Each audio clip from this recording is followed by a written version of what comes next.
There are places on Earth over which planes can't fly. They are restricted airspace zones you can't enter for security or secrecy reasons.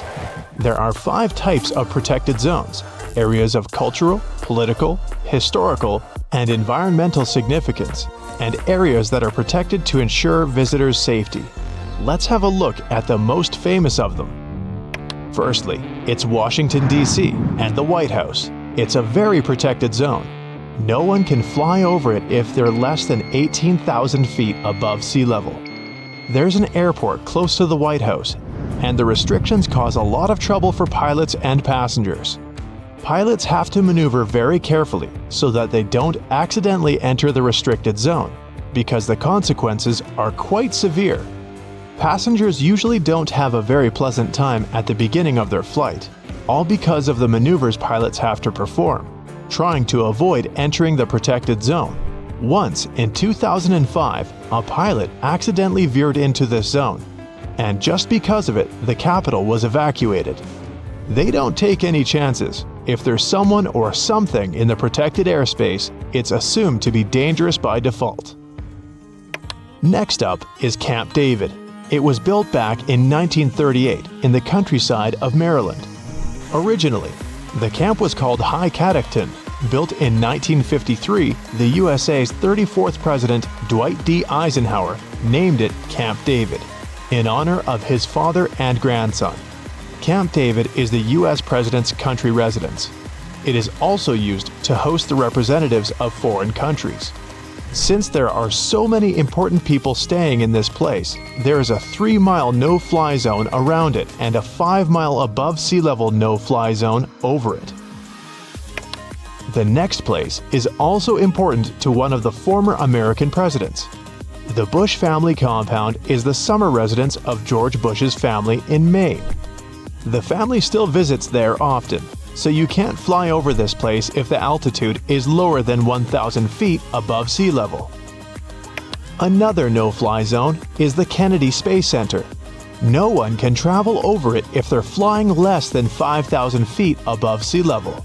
This place is so protected because of NASA's activities on and around the island. The next place is located here, in northern Minnesota, at the border with Canada. This is a wilderness zone called the Boundary Waters Canoe Area Wilderness. It's a national recreation area and the most visited wilderness area in the United States, where many people go hiking, fishing, and canoeing. The protection of this beautiful natural spot started in 1902. In 1949, the airspace over the entire region within 4,000 feet above sea level became protected too. Motorboats and snowmobiles are also prohibited there, all to protect the natural beauty and the wilderness of the place. Another place on my list is, you'd never guess it, Disneyland and Disney World. Since Disneyland's airspace has the protection level of the White House and the Kennedy Space Center, it's prohibited to fly over the theme park without a special waiver, and the restriction goes 3,000 feet above sea level. The law was introduced in 2003 to ensure the safety of the park and its visitors. These days, you'll never see a plane or even a single drone flying over the place, unless they've got a special permission waiver. Now, let's go global. It's not only the United States that has such bans. There are many more protected places like the ones I've already mentioned around the world. Let's start with this huge hole in the Earth's surface. It has a diameter of 3,900 feet. It's greater than the height of the tallest building in the world, the Burj Khalifa.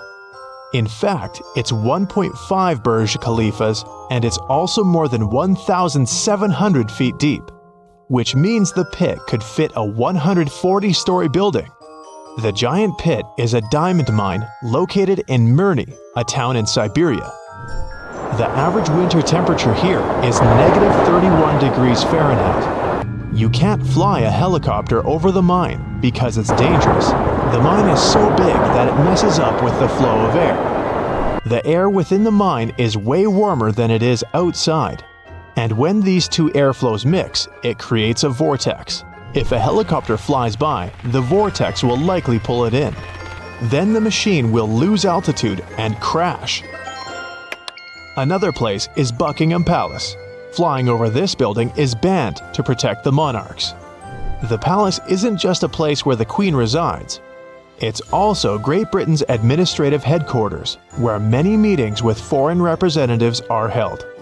Planes can't fly over Windsor Castle as well, because that's where the royal family resides. Peru has banned planes from flying over its famous landmark, Machu Picchu, in 2006. The ban was supposed to protect the landmark's heritage and its wildlife. Next up is India's Taj Mahal. The mausoleum, completed in 1653, is located in Agra, in the northern part of India. It's one of the most recognized places in the world, and it's protected by UNESCO as the World's Heritage Site. No wonder this place, which is visited by more than 6 million people every year, is so protected. The area has been a no-fly zone since 2006. This law was enacted to protect the building and the visitors. Even though there's no official prohibition, planes prefer to avoid particular regions on our planet. One of them is the Himalayas. The Himalayan mountains are higher than 20,000 feet, and with Mount Everest, the tallest point on Earth, reaching 29,032 feet. Most planes fly at about 30,000 feet, which is too close to the mountain peak. To maintain the minimum distance, planes would have to fly higher, which is impossible. Also, the winds are too strong over the mountains, and this makes it difficult to maneuver aircraft. Planes need routes with the possibility of emergency landings and with the best radar services, just in case something goes wrong during the flight. The problem is that there's almost no radar services in the Himalayas, and pilots wouldn't be able to communicate with air traffic controllers on the ground. An emergency landing is only possible on flat surfaces, and there are none of those in the Himalayan region. The risk is simply too high with mountains everywhere. If you don't think it's already dangerous enough, there's more. If something, for example cabin decompression, happens to an aircraft at such altitude, the plane will only have enough oxygen for around 20 minutes. When this oxygen runs out, the plane must descend to at least 10,000 feet above sea level to replenish its reserves. And that's impossible to do in the Himalayas because of the mountains all over the place. Another tough route goes over the poles. And to take that one, a plane needs special approval. The problem here is that the pole can mess up the aircraft's navigational system. Compasses there go totally wild and become of no use at all. Earth's North Pole has a very strong magnetic field that's constantly changing. If the magnetic field moves, the true north starts to differ from what pilots see on their devices. Then it gets difficult for them to find the correct runway. By the way, runways are named according to how far away from the true North Pole they are. If the magnetic field moves and causes the pilot to adjust navigation, they can't be sure whether they're going to land on the correct runway. So, only several planes actually fly there, and they have to go through special preparations, get particular navigational devices, and an approval to travel there.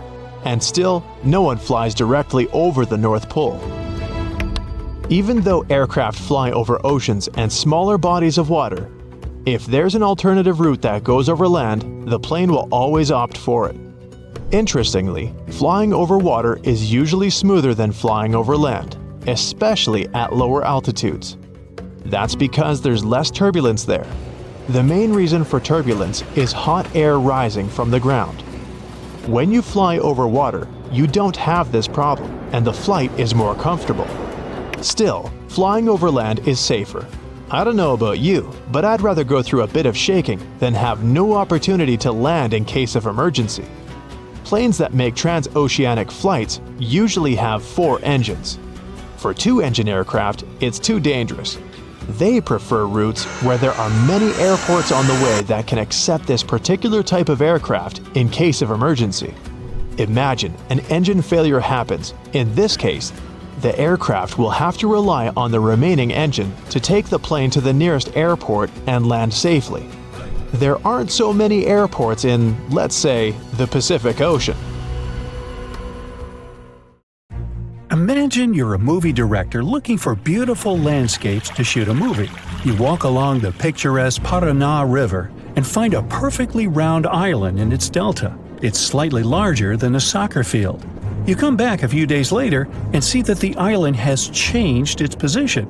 It's moved a little to the side and spun around its axis. This is what happened to Argentinian director Sergio Newspiller in 2016. He discovered an island that constantly moves around its axis. He called it the Eye. If you look at it from a bird's eye view, you'll see that it's similar to a slowly moving eye. It's like nature itself is looking at you. The doctor forgot about his initial movie idea and decided to make a documentary about this island. You can find the Eye in the northeastern part of Argentina, or you can open Google Maps and type El Hoyo to see it. No one had known much about this place before the director found it. Perhaps there are many such moving islands on the planet. If you look at satellite images of this area, you can see other similar pieces of land inside lakes, but they're not so round and don't rotate. Surprisingly, scientists haven't yet solved the secret of the bizarre island. The most popular theory says that underground wells create strong water flows and change the current that pushes the island from side to side. When the Eye collides with the ground, it bounces off like a ball, causing parts of its muddy shores to break off. But not everyone looks for a scientific explanation for this natural phenomenon. Some locals believe that the island is part of some kind of technology created by space civilizations. Ooh. Our next stop is the smallest island in the world. No one can even step on it because of its size. So, here's Vancouver Island in the Canadian province of British Columbia. Fairy Lake is located here. Look at the water. You may not notice the island at first. Technically, it's not even an island. It's just a piece of log sticking out of the water. This log is covered with moss and grass. But the most incredible thing is that a tiny Douglas fir grows on this piece of wood. The photo of this tree has won many awards and became famous worldwide. It shows how desperately nature can strive for survival. Every day, many tourists sail around this island and get inspiration from it. The next island looks ominous and lifeless. It's the perfect place to build a hut and write horror novels using an old typewriter. The place is called Ball's Pyramid. It's located in the waters of Australia in the Tasman Sea. You can see this colossal fin sticking out of the water from afar. This is a sharp stone ridge with a height of 1,800 feet, almost twice the size of the Eiffel Tower, in the center of an uninhabited volcanic island. It's dangerous to approach the place and step ashore because of its slippery stone surface. Scientists come here with special equipment and probably some good boots with traction. The purpose of their visits is a mystery that lies in the heart of the ridge. It was first discovered in 1788.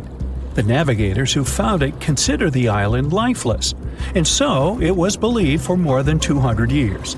But then, in 2001, people decided to examine the place again. A group of scientists arrived there and found one of the rarest insects in the world. At the height of more than 100 feet, a small bush grew. A colony of land lobsters, also called walking sausages, was hiding there. These are critters from the family of stick insects. They look pretty creepy, since each of them is about 6 inches in size, which is the average size of a sausage. The bodies of these six-paw beetles are covered with a hard brown shell. Scientists found 27 insects, and their population keeps growing. These creatures were considered extinct at the beginning of the 20th century. Scientists still don't know how these beetles got to this remote, harsh place and how they managed to survive there. The next unusual place is probably the most isolated and one of the most mysterious in the world. Welcome to Bouvet Island, located in the southern Atlantic Ocean, 1,600 miles from the coast of South Africa and 1,100 miles from Antarctica. It's possible to get there only if some big ship is passing by. An ordinary motorboat won't be able to reach this place because of the cold temperature and icebergs. The island is completely covered with ice and has a volcano crater in its center. You won't find anyone living there except penguins and seals. One French explorer discovered the island in 1739, but then its coordinates were lost. People found this place again only at the beginning of the 19th century. But people set foot on the shore of this island for the first time only in 1927. Then, closer to the 50s, they decided to build a weather station on it. Researchers came there and found something strange on the icy surface of the island. And it wasn't due to the penguins and seals. It was a lifeboat lying in a small lagoon among the seals. It was in good condition. Not far from the boat, they found oars and an empty copper container. Perhaps some ship went down nearby, and the survivors reached the island in this boat. But the researchers found no traces of people. Until now, this boat remains a big mystery. How about visiting an island that doesn't exist? It's in the South Pacific Ocean near Australia and New Caledonia. It's called Sandy Island. It was first discovered in 1876. Researchers began putting it on maps at the beginning of the 20th century. But when people arrived at the specified coordinates, they found no island. So by 1970, people had removed it from all the maps released at that time. Then, in 2012, Sandy Island appeared again, this time on Google Maps. The researchers came there, but still found nothing. Maybe it had gone underwater. With the help of echolocation devices, they explored the seabed, but didn't notice any signs of an island. They found out that it appeared on the maps because of human error when printed cards were being transferred to digital ones. The mistake was quickly corrected, but a trace of it remained. If you enter these coordinates into Google Maps, you'll see a mysterious black spot in the middle of the ocean. And that's precisely where I am narrating this story. Nah. How did people discover it in 1876? Most likely it was an underwater volcano that woke up and spewed some magma out. In the cold water, it solidified and turned into pumice. So people on that ship must have noticed huge floating pieces of volcanic rock and mistook them for an island. Our next island could be a new continent, but turned into nothing. At the beginning of the 20th century, famous marine explorer Robert Peary, the first in history to reach the North Pole, went on an expedition to the northernmost Canadian island, Ellesmere. He was on the shore, looking through his binoculars at the ocean. In the distance, amid the white snow, he noticed the white peaks of a giant island stretching across the horizon. The traveler didn't have enough food and fuel to get there and check out this land. He wrote the coordinates in his diary and went back to the mainland. Together with other researchers, they concluded that he had found not just an island, but a new continent. A few years later, Robert Peary organized a new expedition to that place. But this time, he couldn't find the mysterious icy land. The ship stayed in cold waters for several days, drifting from side to side. The crew was running out of food and fuel. They were about to go back, but then they noticed those snowy peaks again. The joy of discovery was quickly replaced by disappointment. Those peaks were just fog. Under the influence of cold air and the sun's rays, the fog looked like an island at a certain angle. When the ship approached it, the island dissolved like a mirage. Oh well. A strange lake appeared in India 52,000 years ago. It was formed here literally out of nowhere. I recall it was a Wednesday. Anyway, for tens of thousands of years, people came up with various scary stories about the lake. Some locals believe this place was cursed. Others think that the lake's bottom hides the gateway to the underworld. But those are all legends. The real reason for the appearance of this Lonar Lake is even more surprising.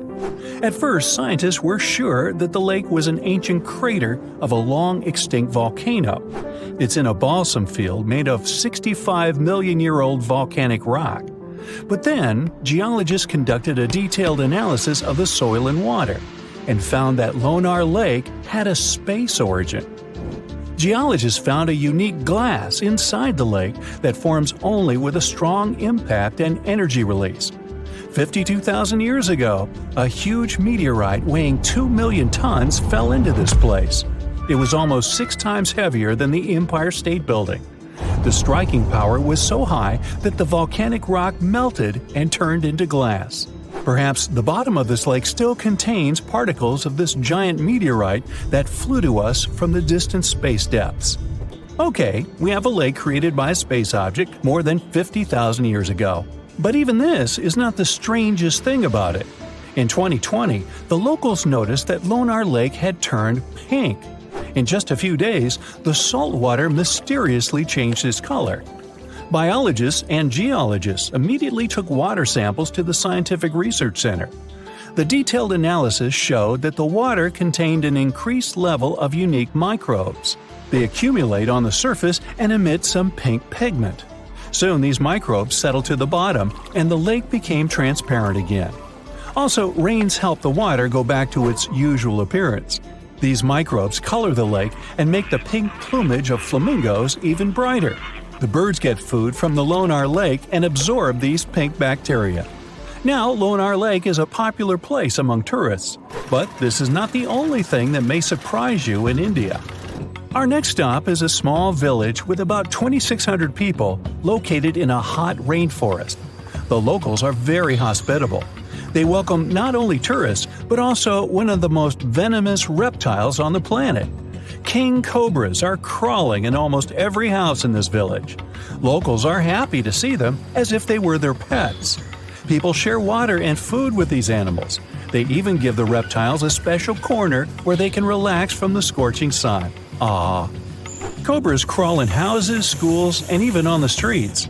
Humans and reptiles are used to each other and feel safe. There has never been a case of a cobra attack in the village. It's the only place in the world where these venomous reptiles live in such harmony with people. Now, imagine a town that consists of many little united villages. The residents are all engaged in agriculture. They know how to extract water from ground rocks, and they bargain well. The town has been thriving for several centuries, and people live happily in it. Then, one day, everything changes. All the residents quickly pack up their stuff and run away from their homes. Overnight, the town becomes abandoned. It is a real story that happened in the state of Rajasthan in 1825. And still, no one knows why the people disappeared from there. The most popular version says that the cruel local ruler collected large taxes from the locals.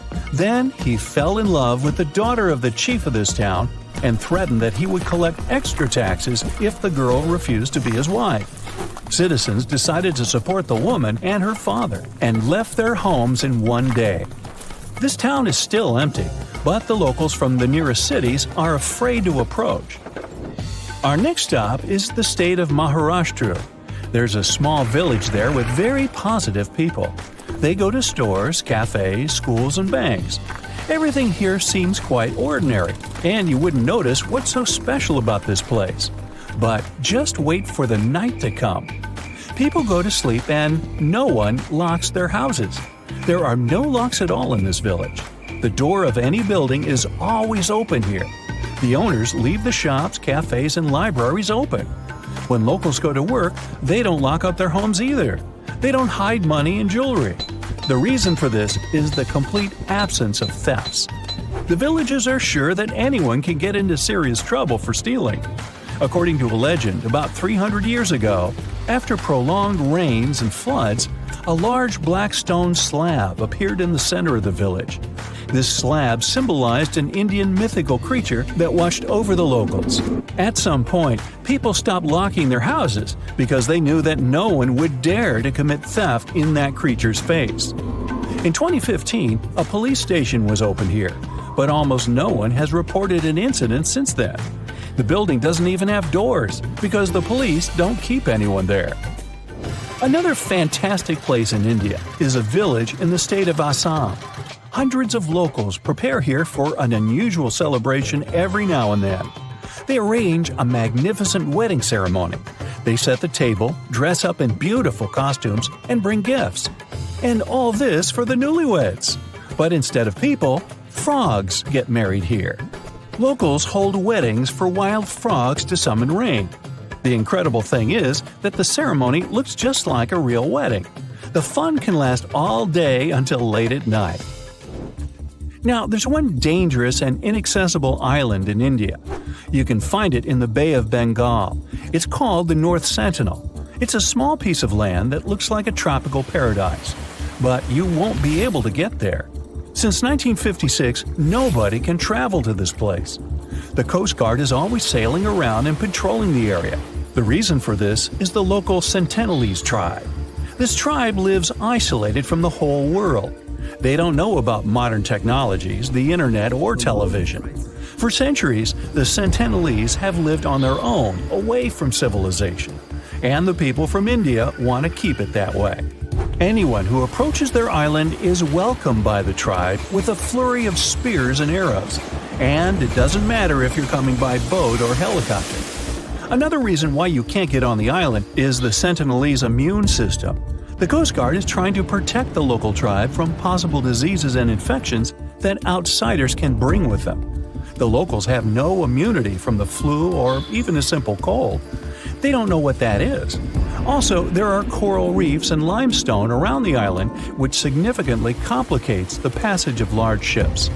Despite all the prohibitions, many people tried to get to the island. In 1880, one officer accidentally discovered this island. He went ashore and found a noble soil ideal for growing coconut palms. The officer also noticed several huts on the island, but didn't dare meet the locals. Explorers and travelers presented the islanders with fish as a gift many times. The locals accepted it, asked for more, but still didn't let them approach their houses. It was also challenging to make friends with the tribe because they communicate in one of the most difficult languages to learn in the world. Scientists and linguists have been studying this language for decades. At the end of the 20th century, outsiders made some progress in building a connection with the tribe. In 1991, a team of anthropologists invited the islanders aboard a large ship. They gave bags of coconuts to tribe members. This may be where the phrase "left holding the bag" came from. Or not. Otherwise, let's just leave these folks alone, shall we? In the northeast of Thailand, a family of enormous stone whales swim through a forest. These aren't real whales, of course. They're actually a part of a 75-million-year-old rock formation. A long time ago, this part of Thailand was just a desert.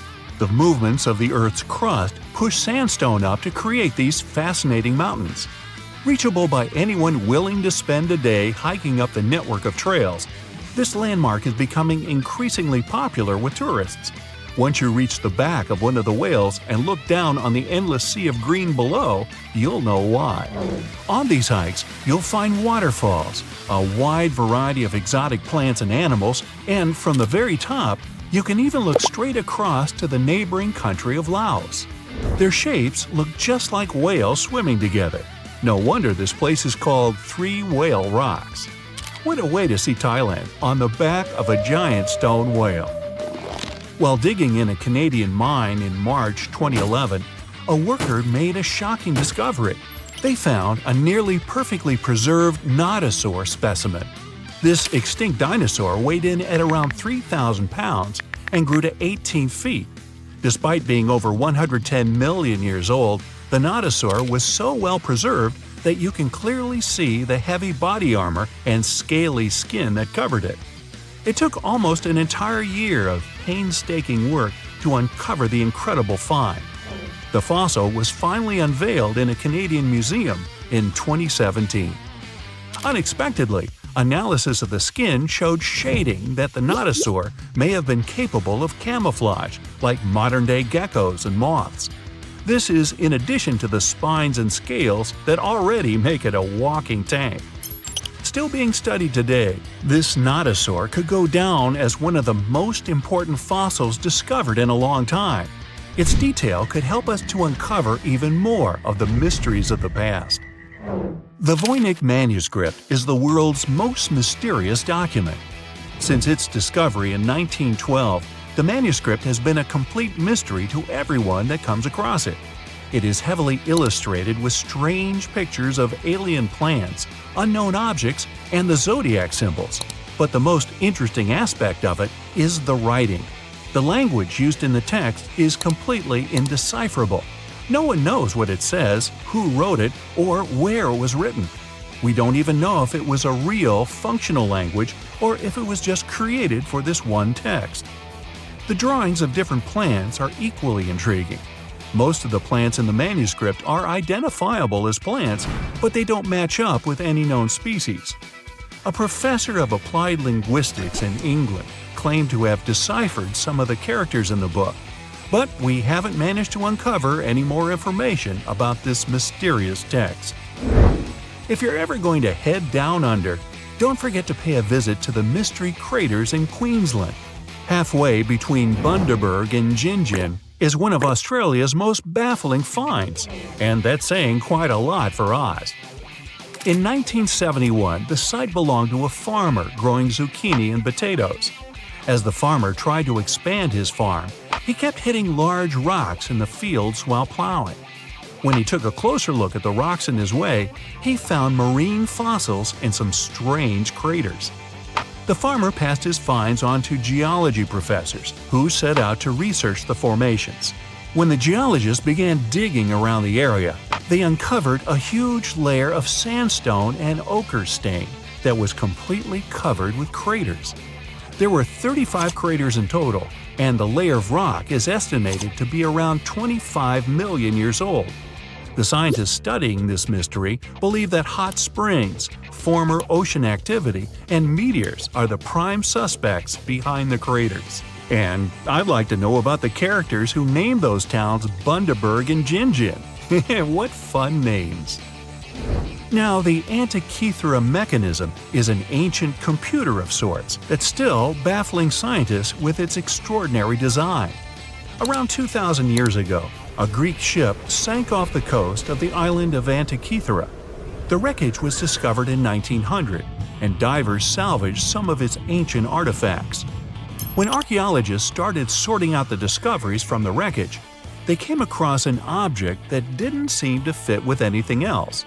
The wreckage was ancient, but they found an incredible device that seemed far too technologically advanced.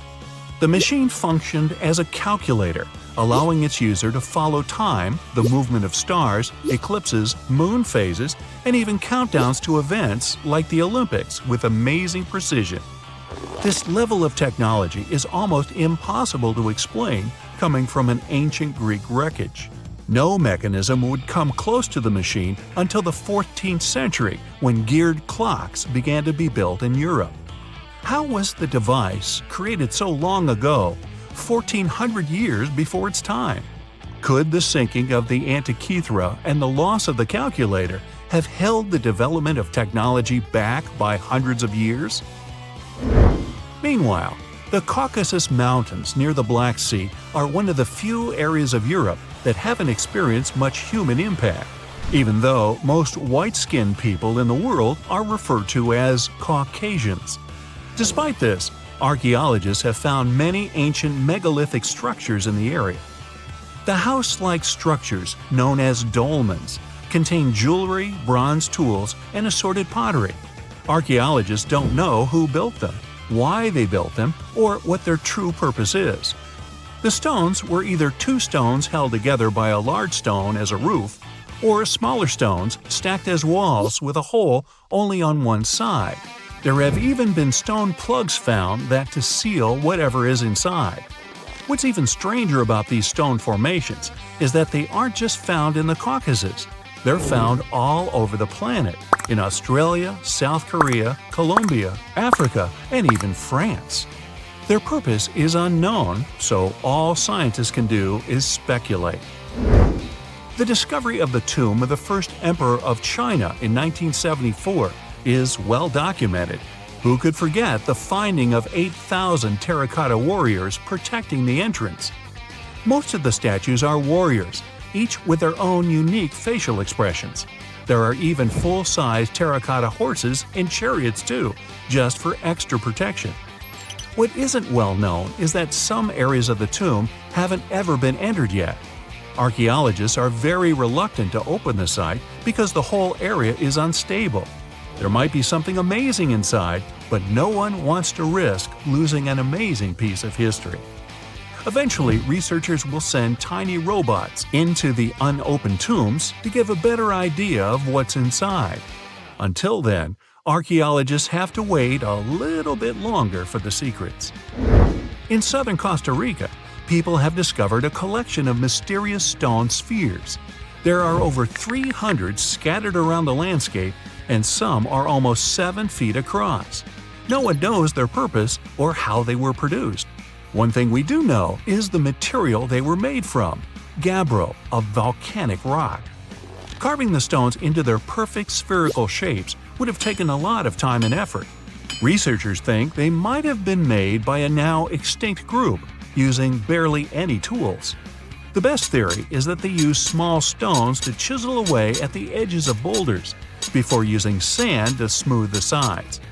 Some think that they may have an astronomical purpose, or even used as markers to point the way towards something, but no one knows anymore. Their significance is lost with the civilization that created them. Off the southern tip of Japan, and 75 miles from Taiwan, lies the Yonaguni Formation. A local diver first noticed these formations in 1986 while searching for new dive sites to take tourists. Seeing the large steps that resembled a pyramid, he thought he discovered an underwater city. Some archaeologists believe that the structures could have been signs of a fabled Pacific civilization, like Atlantis, that vanished beneath the waves thousands of years ago. There are also reports of marks in the stone, suggesting quarry work. Some people even claim that there were faded images of humans and animals carved into the stone. None of this is backed with much evidence, though. Most experts believe that the formation is natural, and the symmetry of the rocks has been overstated. They are not as straight as reported, and it appears to be solid natural rock, rather than carved blocks. In other words, the resemblance to a sunken civilization is just a coincidence. In Turkey, archaeologists believe they might have found the oldest known architecture in the world, over 10,000 years old, according to experts. Found in an area that used to be home to ancient farming communities, these monoliths, which stood up to 18 feet high, were likely used for social events and rituals. Not much is known about them, though. These large stone structures seem to be human-shaped, with images of animals carved into them. Nearby, researchers have found signs of domestic housing, suggesting that these amazing monuments might have signaled the start of the move towards modern civilization. The Kimbaya artifacts are some of the most interesting artifacts ever found. The most curious thing about them is how closely they seem to resemble modern airplanes. They're so aerodynamic that modern scientists believe they might even be able to be used as blueprints for a functioning aircraft. In 1994, 2 aeronautical engineers created larger-scale models of these artifacts. They proved that the designs fly, with a little help from modern engines. What's really astonishing is that these objects are possibly thousands of years older than the first airplane by the Wright brothers. Just another one of our world's fascinating mysteries. Imagine working 7 days a week on a large-scale construction site. You, along with thousands of others, carry millions of stone blocks and put them on top of each other according to a complex system. You work without modern construction equipment. You have no air conditioning or constant access to water. It's so hot outside that you can fry eggs on the road. You've been building the pyramid for decades, and now, when it's finally done, you enjoy the result of the colossal work of thousands of people. You're looking at a giant cultural monument of global value that will freeze in time and amaze people for tens of thousands of years. A few thousand years have passed. People in the 21st century see the pyramids and are like, "Wow, I can't believe humans have built this." Yeah, the people who built the pyramids wouldn't have appreciated such a theory. But actually, there are reasons to believe that people built it using some fantastic technology. From the outside, it seems the Great Pyramids are just big triangles of stone. People just put some heavy blocks on top of each other, and that's it. In fact, the design seems too perfect to be true. The pyramid consists of more than 2 million blocks. They lay so close to each other and are so even that you couldn't squeeze even a thin sheet of paper between them. Scientists still can't figure out the exact technology for building the Egyptian pyramids. One of the biggest and most famous is the Great Pyramid of Giza. This huge construction, well known all over the world, has one big secret. There should be a capstone on top of the pyramid. It's a triangular-shaped stone block, a small pyramid on top of a huge one. It's also called a pyramidion. The builders of ancient Egypt made it out of granite and limestone and covered it with gold. No records or old drawings prove that there was a pyramidion at the top of the Great Pyramid of Giza. But there's another ancient Egyptian structure with such a triangle, the Red Pyramid. It was built before the Great One, and its capstone has survived to this day. Archaeologists have found and reconstructed it. But where could the capstone of the Great Pyramid be? It's a mystery that still has no answer. Some are sure that some thieves have stolen it from the top. Maybe they just climbed up and pushed the pyramidion down. It makes perfect sense. The capstone was probably the most valuable element of the pyramid.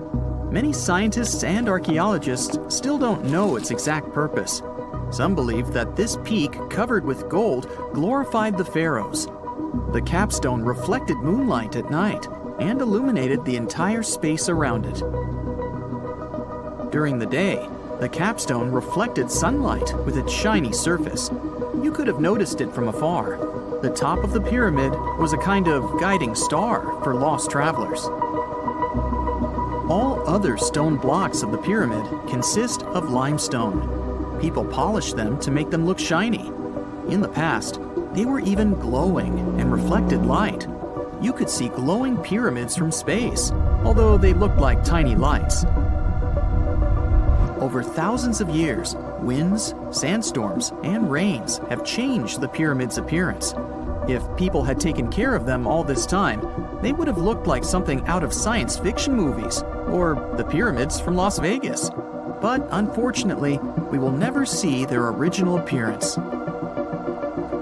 Some archaeologists and scientists believe that the capstone could absorb the sun's energy and distribute it evenly throughout the pyramid. No one knows precisely why the Egyptians needed this technology. There's a theory the pyramids are ancient energy systems. The pharaohs applied this energy to use some unique technologies that were more advanced than all the achievements of the 21st century. And the triangular shape of the pyramids was ideal for boosting this electromagnetic energy. In theory, solar radiation, or electromagnetic forces, accumulated at the top of the pyramid, filled the inner rooms, and then went down the walls to the base. Any surface distortion could prevent the flow from spreading, so they had to create a perfectly smooth surface. That's why they installed the blocks so that nobody could squeeze a needle or razor blade between them. Many people believe in this theory because they built the pyramids from limestone. This material can hold energy inside itself. In the inner part, they created granite deposits to cause air ionization, that is, to create an electric charge. They also dug channels under the pyramid for water to transmit electricity. And at the top, they put a gold capstone, the best conductor of electricity. So, this is how you get a great power generator. Different cultures used similar technologies to create electricity all over the world. But these are all theories. If it had been working, humanity would have used these technologies today. There are mentions of the metal industry, chemistry, engineering, physics, mathematics, and astronomy in some ancient records. Most scientists don't believe in all these things. We know the detailed stages of the technology's development in different cultures. In the 21st century, scientists, historians, and anthropologists can track the evolution of all modern devices. If people had created some technological inventions in ancient times, the history of the world would have looked different. Perhaps all the achievements of antiquity could have been wiped off the face of the earth by global cataclysms. And it can happen to us. Just imagine how people would dig up a laptop in 5,000 years. Perhaps they wouldn't understand what kind of device it is. Another Egyptian wonder surrounded by mystery is the statue of the Sphinx. The Egyptians carved it out of a single massive piece of limestone about 4.5 thousand years ago. But scientists still don't know the exact date of its construction or who built it. People painted the Sphinx in different colors, so it looked much brighter and more vivid in the distant past. It was shining just like the Great Pyramids. Anyway, time hasn't only changed its appearance, but its name too. Initially, the Egyptians called it Hor-Mekhet. The Greeks renamed it the Sphinx about a few hundred years after it had been built. The Sphinx emphasized the greatness of the rulers of Egypt. It also performed a symbolic function of a watchdog guarding the tomb of the pharaoh and the paths leading to it. This version sounds realistic, since archaeologists have discovered many secret entrances at the foot of the Sphinx. Perhaps these rooms and intricate tunnels lead to underground halls with treasures. And treasures don't always mean gold and jewelry. According to legends and theories, the Sphinx guards the Hall of Records, the storage of all humankind's knowledge. The information about the ancient mythical state of Atlantis could be there. You can find many detailed maps of the internal dungeons of the Sphinx on the internet. They show structures 12 stories deep under the statue.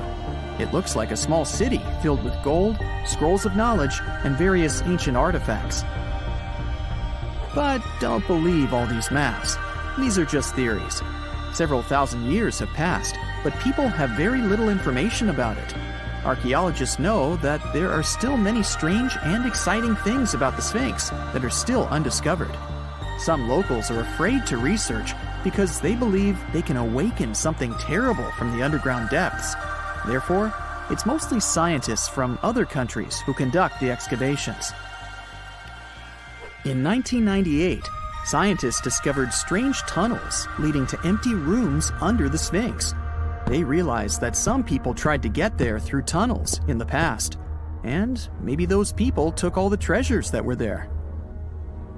One of the legends says that some powerful artifact lays beneath the Sphinx. Its technology can change the whole world, but the locals are hiding it because it can damage the planet. Some believe that you can find evidence of unknown technologies painted on the granite walls in the pharaoh's tombs. But most likely, these paintings and signs tell us the myths and legends of ancient Egypt. But what if Egyptian symbols and drawings are detailed instructions for using ancient technologies? What if the locals that lived at that time thought, people in the future won't be able to get energy themselves. Let's leave some detailed instructions for them. Anyway, there are many riddles and theories. In reality, the search for answers is a dangerous undertaking, since it's not easy to get into the underground halls. Excavations can ruin the structure of the entire Sphinx. Any person inside the tunnels may get lost and never be able to find their way back. Besides, it costs a lot of money. Now, what would be awesome is if people could invent some device that could scan underground areas and show their detailed models. Life is full of weird things, so how about we check a few of them out? Imagine you decided to go out for an afternoon walk, but 10 minutes into your walk, you run into some really bizarre stuff. Let's see if you can guess which of the items on this list happened in real life, or if they came straight out of an otherworldly science fiction movie. In a dumpster on the street corner where your building is located, you find a big white bag. The type you would have to denounce if you were at an airport. It's suspicious and, oh no, there's something moving inside of it. You dare to approach it, carefully of course. You want to open it, but decide it's better to do it with a long stick. So that's what you decide to do, only to find out that inside it there are over 10 live coiled snakes. I mean, who throws away a bag of snakes? Even if the situation is a big security hazard, it happened several years ago in England. Well, that was shocking, but you came out of it with all your fingers, so that's a win. Further down the street, you spot another live animal running around all by itself. It's a chicken this time. You look around to see if you can find its owner, but the chicken seems to be completely on its own. What is this supposed to be? A remake of the Chicken Run movie? Or is this what they call a free-range chicken in city areas? Now, if you guessed this was real, you guessed right. It also happened in England, where a CCTV camera caught footage of this weird event. Now, if you want to multiply that by millions, then check out the island of Oahu in Hawaii, where fabulous flocks of feral chickens roam around the place, free as a bird. Meanwhile, you approach a part of the town that's neighbored by a small forest and decide to explore a bit. You don't come here much, so everything is kind of a surprise. You come to the first figure that makes you a little scared. I mean, is this supposed to be Groot from Guardian of the Galaxy? It sure looks like the keeper of the forest, or at least someone put these branches together to look like this. But it's just a natural phenomenon. I guess Mother Nature also likes to engage in some art making, huh? Moving past the forest guardian, you run into what looks like a small mountain of something. But what could it be? Is it made out of clay? You approach it more and more until the blob starts to reveal itself more clearly. You can't believe what you're seeing. These are hundreds of hills of pasta. Pasta! That delicious Italian dish that almost everyone in the world loves. How could someone throw this crazy amount of pasta away? Judging by your last encounter, you thought this was nature-made as well. But probably some restaurant made too much spaghetti and threw it away after it went bad. This fact may be disturbing, but it happened in real life. On the outskirts of New Jersey, someone did run into 100 little pasta hills.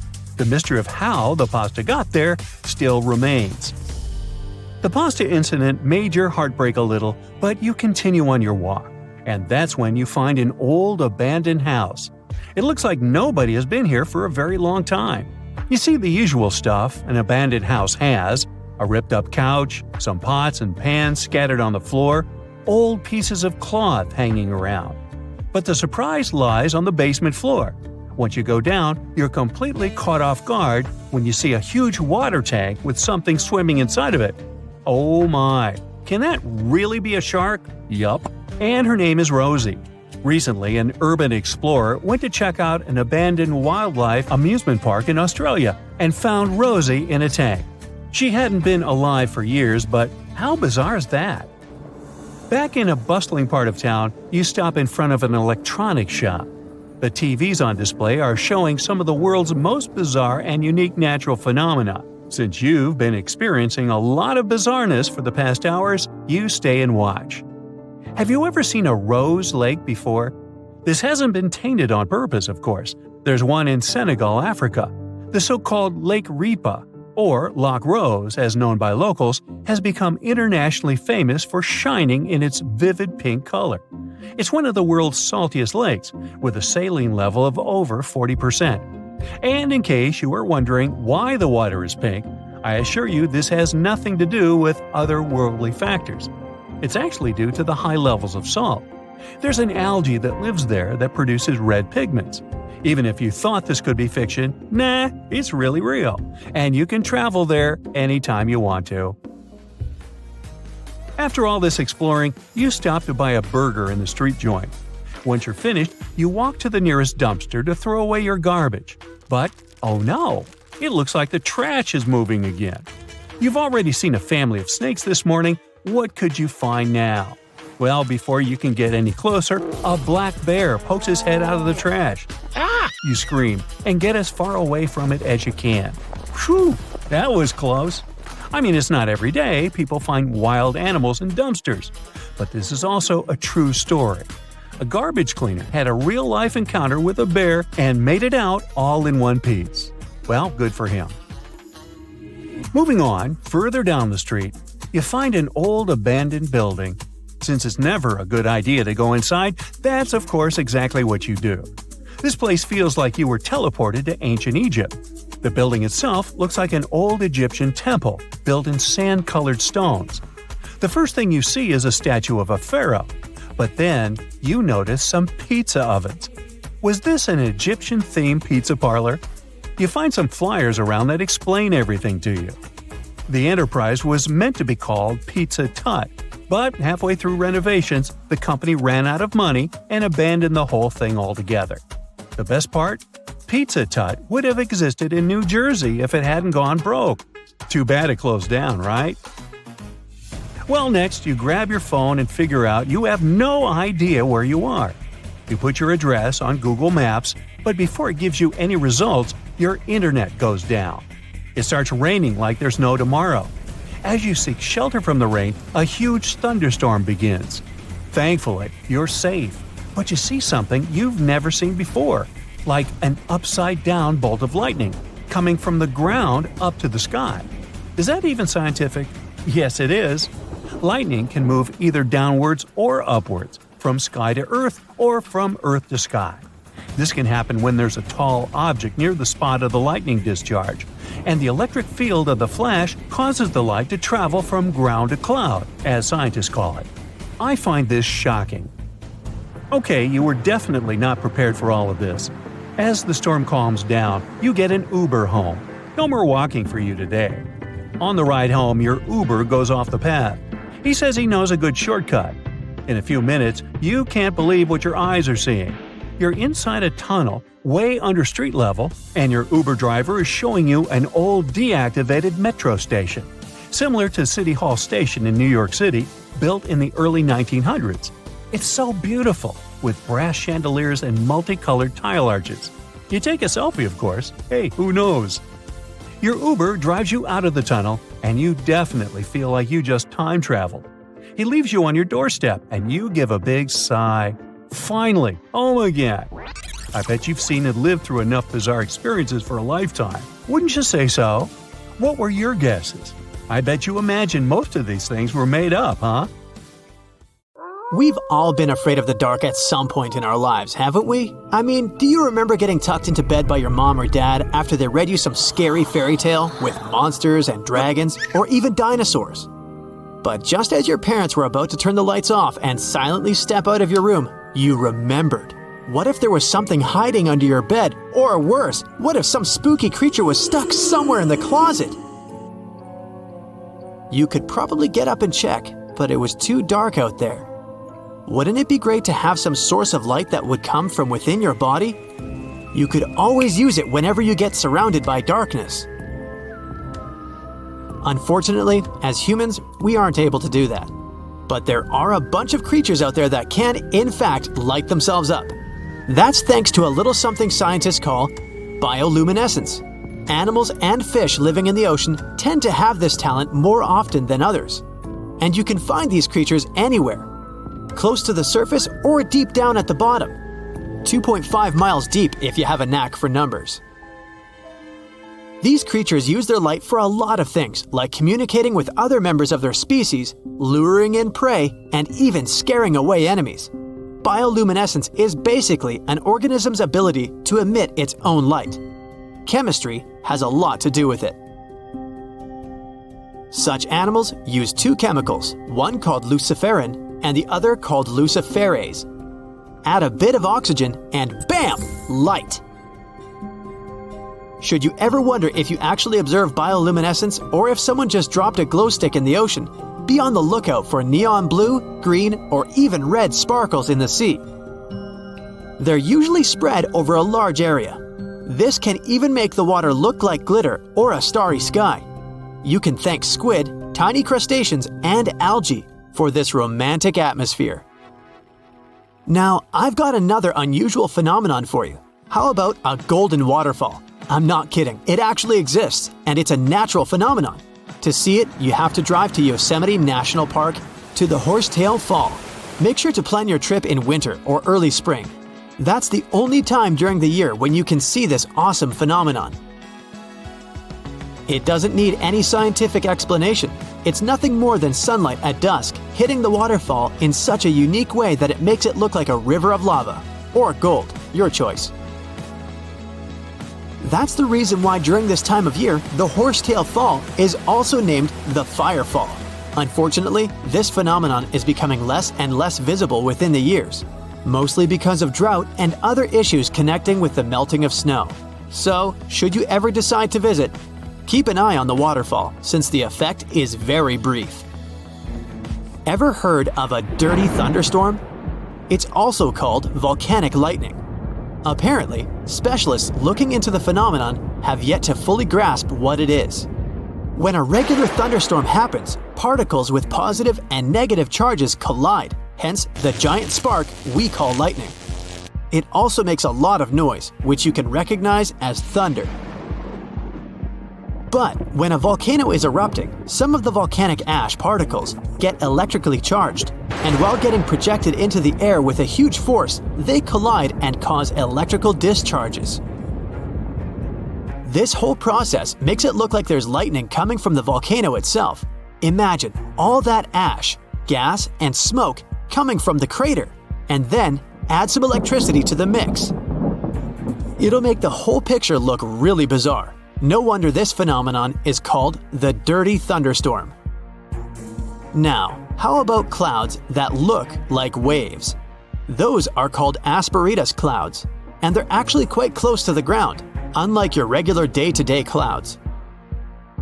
The name comes from the word aspero, which in Latin translates to rough or uneven. On rare occasion, you may spot such clouds when the weather is calm, but they're mostly associated with thunderstorms. These clouds appear during unstable atmospheric conditions, and surprisingly, they don't produce rain. Even though they do resemble dark storm-like clouds, they also create random patterns, tricking your eyes into thinking you're looking at the surface of the sea from under the water. Another impressive kind of cloud is called mammatus clouds. What makes them so special is a series of bulges emerging from the base of each cloud. One such cloud enters a level in the atmosphere where the wind direction changes.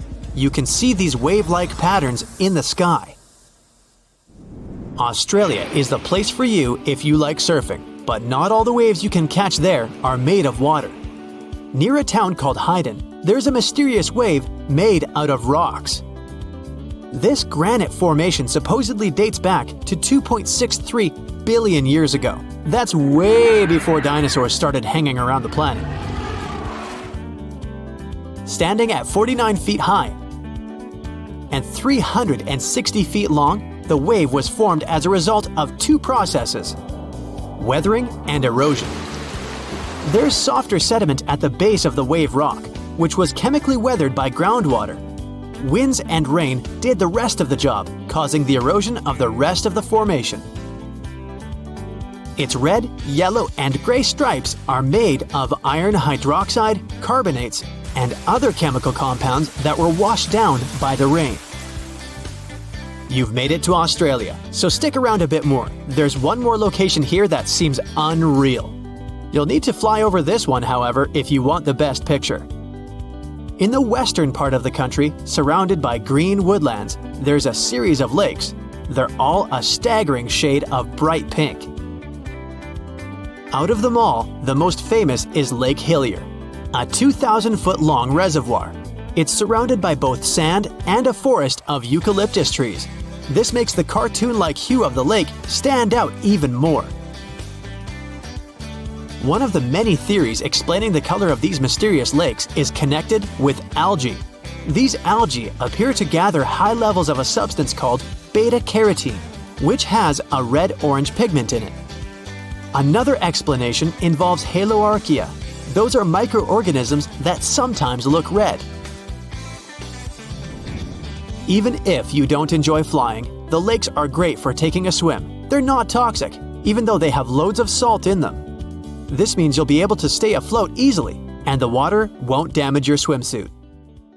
During winter up north in Canada, a bizarre phenomenon happens at Lake Abraham in Alberta. Underneath the frozen surface, you can spot some weird objects that look like frozen jellyfish. It's definitely not the case, as these creepy formations are just frozen methane bubbles. Those are pockets of gas that were trapped underwater and got stuck there after the lake had frozen. They appear when leaves and grass fall into the water and bacteria digest them. This process transforms them into methane. This phenomenon is as beautiful and strange as it is dangerous. The pockets of methane can easily become highly flammable. When the temperatures rise during the spring, the ice melts and these bubbles start popping and fizzing. It's a spectacular sight to observe. Picture a lake filled with soda. Remember not to bring any source of fire. It can be very dangerous for visitors. You can check out these types of lakes all across Canada's Banff National Park. Nature often tends to make its own music. Just listen to the sound of crickets at night or the soothing noise of a waterfall. But in Bucks County, Pennsylvania, there's a strange geological phenomenon which takes nature soundtracks to a completely different level. These are called the ringing rocks, and scientists still can't explain their unusual behavior.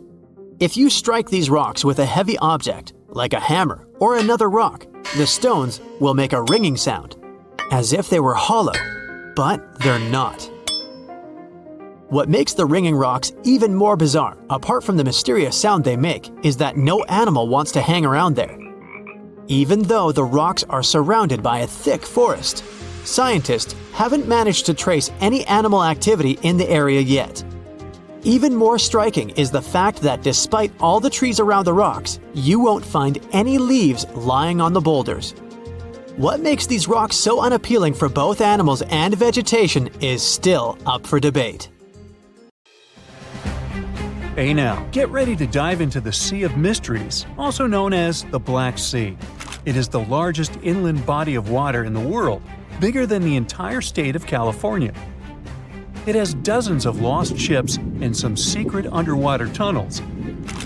And some people believe it's an ancient quarry that was mined out in 6 stages. The Black Sea has distinct vertical layers that don't mix, with higher and lower salinity. The salty water comes from the Mediterranean, and fresh water comes from rivers. 10 of the largest rivers in Europe flow into the Black Sea. It receives more fresh water from the rivers and rainfall than it loses from evaporation. The extra water flows through the Bosphorus into the Marmara Sea. There are 2 flows going through the straits. The upper flow leaves the Black Sea and takes surface water out of it. The bottom flow carries salt water from the Mediterranean to the Black Sea. That's why the upper layers of the Black Sea are less dense than its saltier lower layers. The oxygen that comes from the atmosphere and photosynthesis stays in the surface layers. Everything deeper than about 300 feet in the middle and up to 500 feet near the edge is not fit for life. Only certain bacteria can survive in these conditions. Although there's no air deep down in the Black Sea, the upper layer is home to around 750 species of phytoplankton. Eggs and larvae of fish and invertebrates chill in coastal regions. There are also 180 fish species in the Black Sea, and some of them are valuable, such as horse mackerel, spiny dogfish, and sprat. The water level in the Black Sea is always the same because there are no high or low tides, so the sea is always calm, quiet, and serene on the surface. But it has one surprise feature, an underwater river. It's a current of salty water flowing through the Bosphorus Strait and along the seabed. This amazing discovery was made by scientists from the University of Leeds and was announced in 2010. It's the first undersea river of its kind ever found. The river forms because salty water from the Mediterranean Sea spills through the Bosphorus Strait into the Black Sea, where the water is much less salty. The no-air zone of the sea is an ideal conservation chamber for what's hiding on its bottom. The Black Sea is like a treasure trove for shipwrecks, and we discovered it by accident. Some maritime archaeologists were studying sea levels to see how quickly the water levels rose after the last ice age, and they ran across over 40 previously unknown shipwrecks as a complete bonus. Researchers used 2 remotely operated vehicles to explore the seafloor and the wrecks. Thanks to it, we have a video and detailed 3D images of the ships that were stitched together from thousands of high-resolution photos. According to the New York Times, some of the standout discoveries among the 44 ships found include a medieval training vessel from the 13th or 14th century. Expedition members nicknamed another ship from the Ottoman Empire the Flower of the Black Sea for its beautiful petal carvings. The team also noticed unusual details on other ships, like coiled ropes, chisel marks, rudders, and other carvings. So far, they haven't announced any plans to excavate the shipwrecks, but the ships might be filled with historical treasures like books, parchments, and documents. It's worth a try to rescue them. The most extraordinary discovery in the Black Sea is what archaeologists believe to be the world's oldest intact shipwreck. It has been lying undisturbed for over 2,400 years. This ancient Greek vessel, 75 feet long, was found with its mast, rudders, and rowing benches all still in place, over a mile beneath the surface. Researchers believe the ship was a trading vessel, like those depicted on ancient Greek pottery, such as the Siren vase in the British Museum. This vase, or vase, dating from the same period, shows a vessel carrying Odysseus past the Sirens.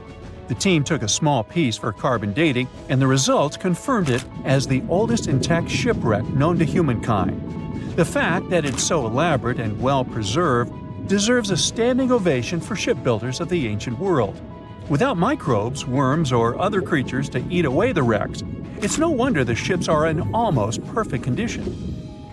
If the Titanic had sunk in these waters, we would have found it in a much better state now, not being eaten by nasty underwater microorganisms.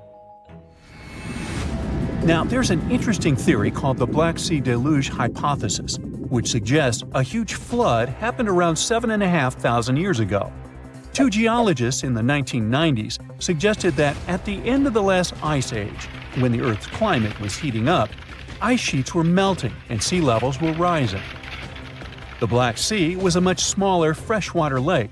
It was separated from the Mediterranean Sea by a natural dam at the Bosphorus Strait. As global sea levels rose, the Mediterranean overflowed into the Black Sea basin. They suggest the sea level rose by 6 inches every day, flooded coastal settlements, and changed the environment for good. Samples from the Black Sea floor show a sudden shift from freshwater to marine species around that time, which means there was a rapid influx of salt water. Underwater surveys have also found what look like the old shorelines and human-made structures. So, people were living in areas now submerged by the Black Sea. Plus, the timing of this flood matches up with known patterns of human migration into Europe, Asia, and Africa. They also say this flood could be the terrible flood from the story of Noah's Ark. Critics of the deluge theory say the evidence isn't as straightforward as it seems. Some think the transition from freshwater to saltwater in the Black Sea was more gradual than one sudden flood. They're also debating if people left the settlements before they went underwater or as a result. An old chronicle that's been around for about a century says there were 2 underground tunnels starting in what is now Romania and Bulgaria and stretching all the way under the Black Sea to Turkey. Back in the day, peasants used these tunnels to move their flocks of sheep to the Ottoman Empire and countries on the Asia Minor Peninsula. Who built these tunnels and why they run under the sea is a complete mystery. At some point, the entrances to these tunnels were sealed off for national security and were under tight guard. The security forces knew all about these massive tunnels and kept them off limits. In the 1980s, a group of people working on the Danube-Black Sea Canal accidentally found another entrance to these mysterious tunnels. This one was in a cemetery in a town of Romania. Canal workers used it to regularly cross over into Bulgaria. One more cool thing about these 2 tunnels is that some people think they were built thousands of years ago. If you ever try to dig a tunnel under the sea, you'll know how tricky it is even now with all the tech we have. So if the tunnels are really that old, whoever built them was super advanced for their time. Now, there's an urban legend that says that the Black Sea has its own version of the Bermuda Triangle. Fishers describe some wild whirlpool that appears out of nowhere and drags entire flocks of birds, ships, and even small islands under the sea. And once, things got even wilder with a ship that vanished under weird conditions in 1944. It was during daylight, and some black fog with green flashing sparkles suddenly surrounded the vessel. No one has ever seen it since, and no one knows for sure if the story is true. But it sure adds a spooky touch to the mysteries of the Black Sea.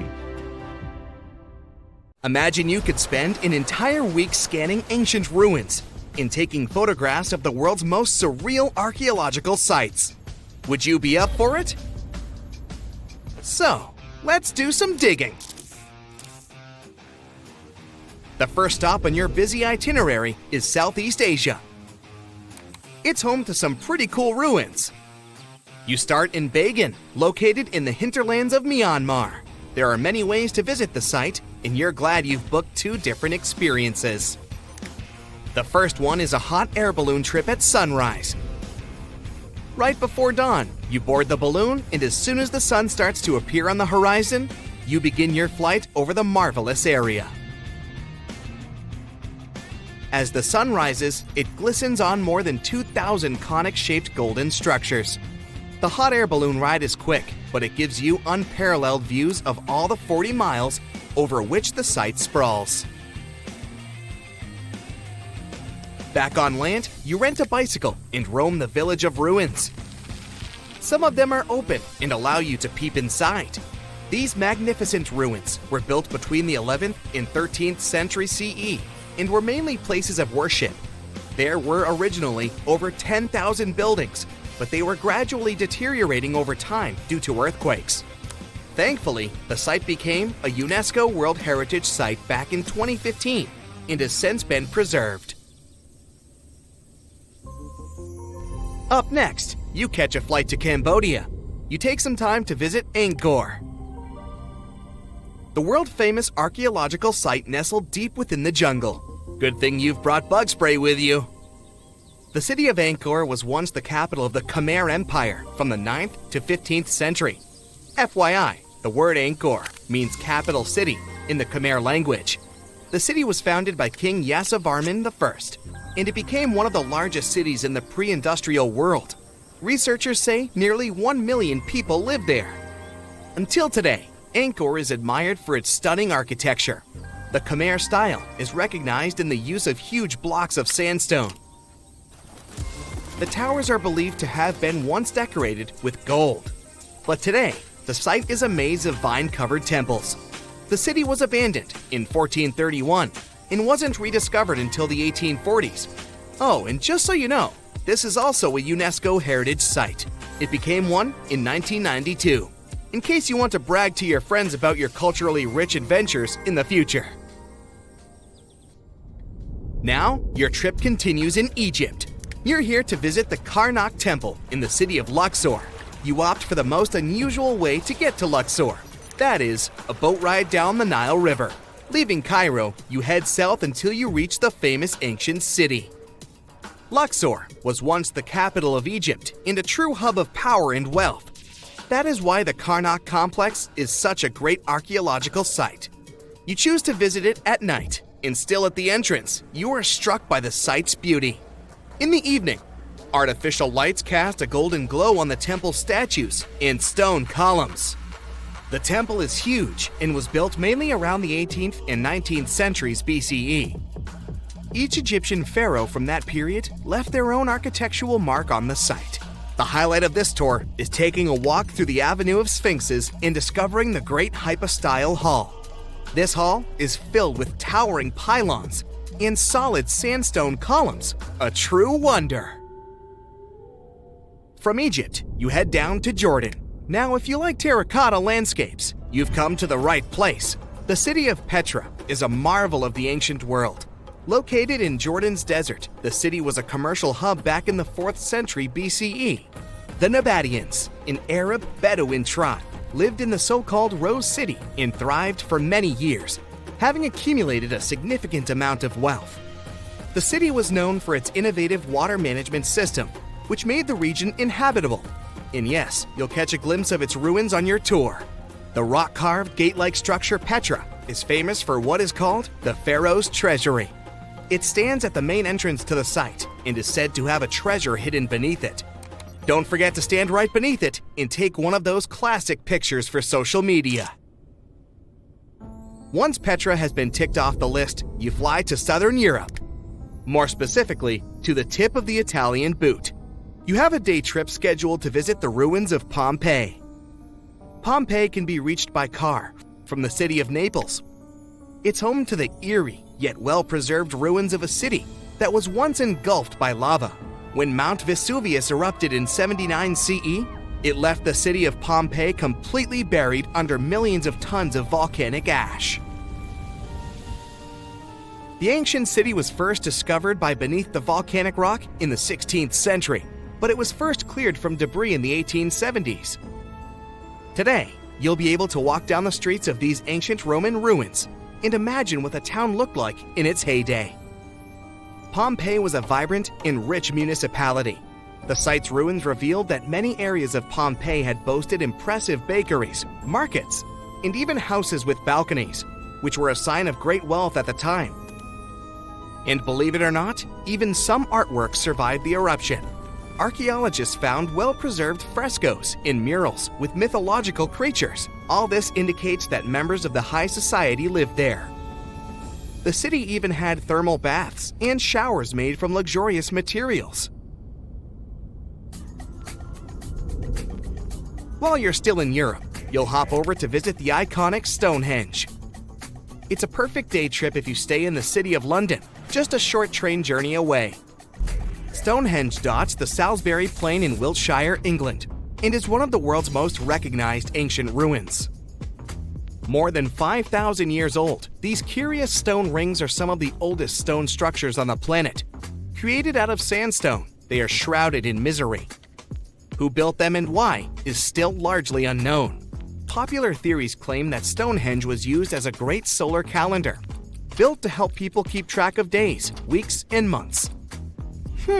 Talk about hard work to create a mere calendar, huh? In the final leg of your trip, we'll take you to explore the Southern Americas. In Guatemala, in Central America, you'll find ancient Mayan ruins.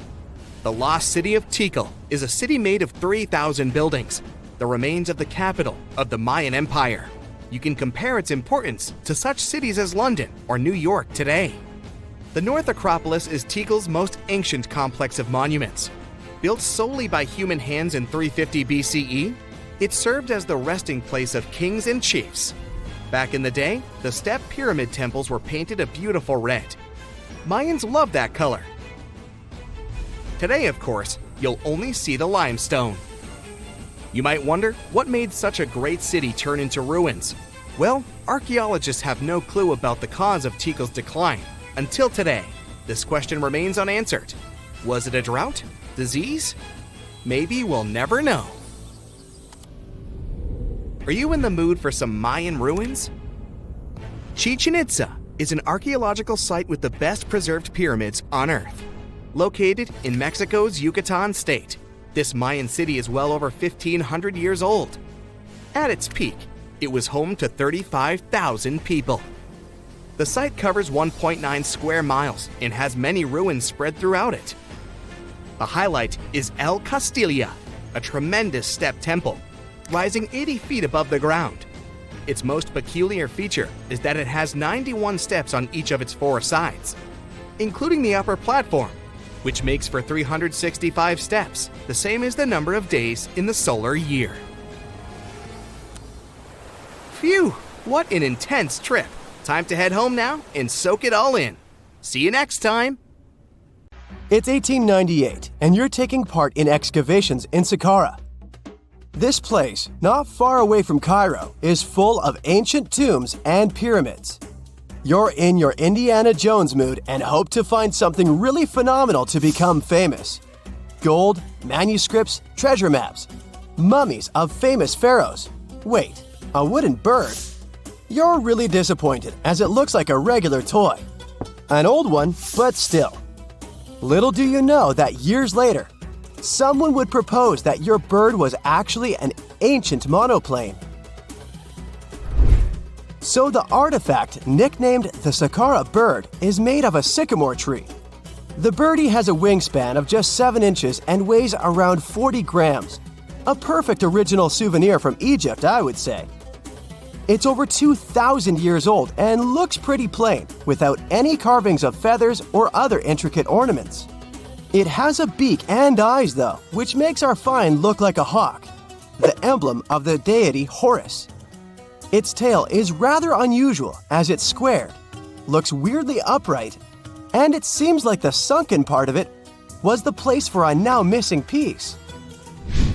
Humans love solving a good mystery, so there have been several attempts to explain the use of the birdie.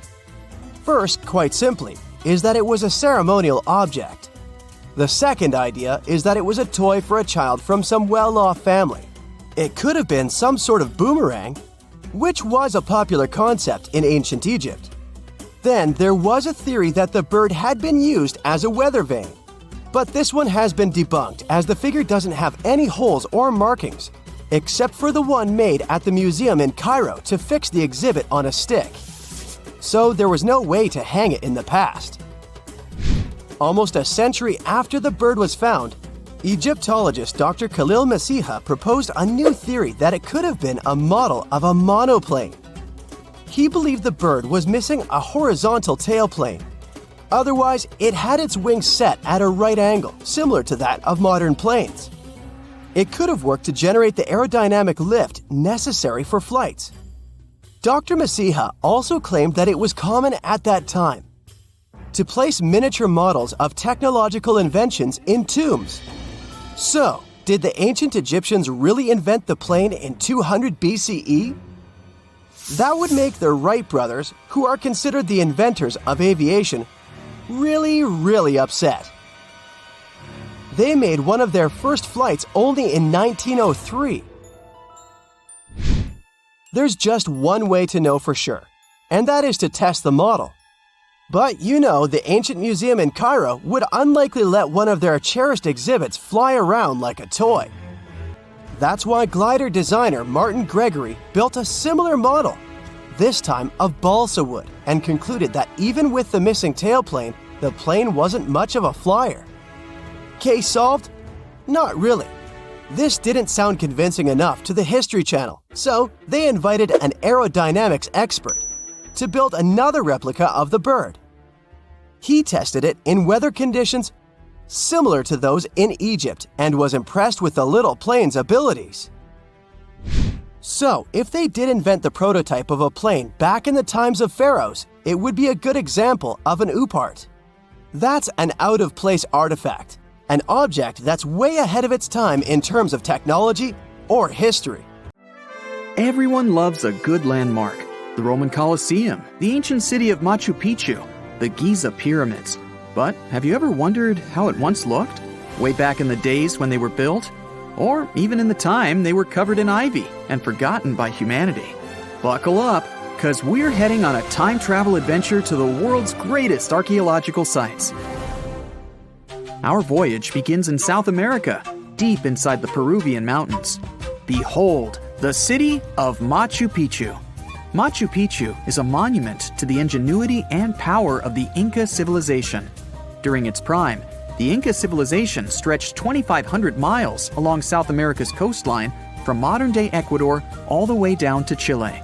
And Machu Picchu was located at the heart and center of it. The historic site was constructed at around 7,000 feet above sea level, more or less around 1450 BCE. The gated city consisted of around 150 buildings made of stone. The Incas managed to build temples, houses, and even a complex aqueduct system to irrigate the entire town. And yes, they did all that without the help of wheels or any instrument made of iron. The housing model is somewhat similar to stone houses we see nowadays, with the difference that the Incas didn't use any cement to stick together the blocks of stone. Yet, they fit seamlessly on top of each other. Not only that, the Incas must have developed a rudimentary yet effective anti-earthquake technology, since in the event of a quake, the rocks would shake without falling out of place. If Machu Picchu had been built today, it would have cost over $70 million to finish the entire thing. The purpose of the site is still a mystery to many historians. Theories suggest that it could have been built as a ceremonial site, a safety base for the Inca people, or even a retreat for royalty. What we know for a fact is that in the 16th century, 100 years after Machu Picchu was built, its population abandoned it, with tree roots taking over the majority of the site and keeping it hidden from humankind for over 4 centuries. It wasn't until the 20th century that the world was reintroduced to Machu Picchu when a Peruvian farmer led Yale University professor Hiram Bingham III to visit the site. Since then, Bingham and many other explorers dedicated their lives and research to studying the archaeological wonder of Machu Picchu. Now, for the next stop on our time-traveling vehicle, the city of Pompeii in Italy. Pompeii has crowded our collective imagination for many years. The eruption of the Mount Vesuvius volcano in 79 AD and the destruction of an entire city is hopefully not something that will happen again. But I bet you're wondering, what did Pompeii look like on its last day? It took 18 hours for Pompeii's streets, markets, houses, and forums to be buried under millions of tons of volcanic ash. Thanks to some clever scientists, we discovered that the lava and ashes that covered Pompeii on its very last day actually helped to freeze the city in time. Different from ice, the cloud of ashes did not preserve the city intact, but as the items disintegrated over 2,000 years, they left voids under the earth. Archaeologists found that if they filled these voids with plaster, the shape of the buried city would soon reveal itself. And that's exactly what happened. Of course, it was nothing like the bustling city of 12,000 people that had existed for many years before the fateful eruption. Pompeii was a vibrant and rich municipality. The site's ruins revealed that many areas of Pompeii boasted impressive houses, some with balconies, which was a sign of great wealth at the time. And, believe it or not, even some artwork survived the eruption. Archaeologists found well-preserved frescoes and murals of mythological creatures, all indicating that members of the high society lived there. Ruins show the city even had thermal baths and showers made with luxurious materials. Oh, and apparently, the people of Pompeii had amazing teeth. Yes, archaeologists could see even that tiny level of detail from the plaster molds they recovered from underground. Still in the Italian territory, we find one of the world's biggest tourist attractions, the Roman Colosseum. It was built as an amphitheater during the reign of Emperor Vespasian, around 70 AD. It wasn't until 80 AD that Vespasian's son, Emperor Titus, inaugurated the Colosseum. The monument was something to behold, with 157-foot-tall walls, over 80 entrances, and the capacity to host 87,000 people. All social classes and groups were welcome at the Colosseum, and this partly explains why it flourished for so many centuries. During the decline of the Roman Empire, around the 6th century AD, the Colosseum started being neglected and abandoned.